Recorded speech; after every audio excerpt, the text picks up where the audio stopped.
First of all, it's very dry, very flat, which makes replication of installing technology and all that goes with that very different to my island. It's also governed from Holland, so you have the support of a major European country, which is very different for us as well. So in terms of the overall policy guidance, it's difficult to replicate. What's very encouraging here is the passion of the government to move to make that transition from diesel dependence to renewable energy. And I think that makes a big difference.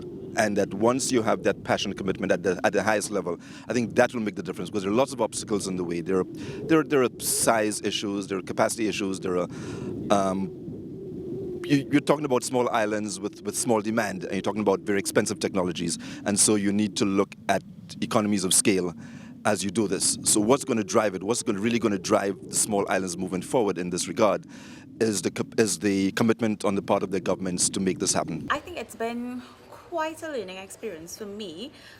Personally, like I said, because my role it's a bit of policy and it's also technical. Today was mostly technical, given the sites that we visited, the wind farm as well as the multifunction building and the solar carport. For me, it was enlightening because it did raise a certain issues and things that I would like to learn more about, and but it also showed things that were successful here that could be taken within the Aruba context and applied in the Turks and Caicos. Of course, scaled down to an extent because Aruba's demand is so much higher than the Turks and Caicos.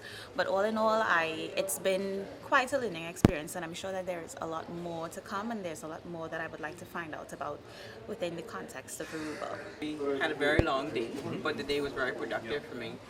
We started out with the presentations this morning from the Premier and all of the people at Carbon War Room and RMI, and then we started on the tours. The tours were very educational, very informative. We were able to see the heart of the power company, the solar, the wind farm, the solar car park, some of these things that we're actually interested in doing in the Bahamas.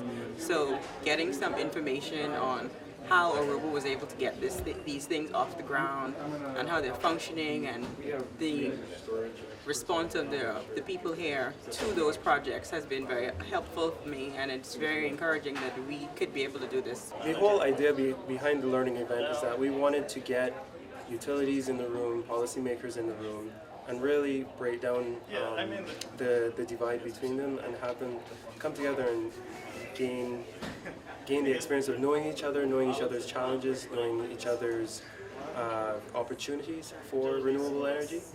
And the role that the Clean Climate Initiative, I play, is enabling this type of dialogue. So we've definitely seen that throughout the day, and some of it is coming naturally. Sometimes we probe people to have that dialogue, but I think moving forward, our role will be as facilitators, to help islands build their vision of renewable energy, and anything we can do to help that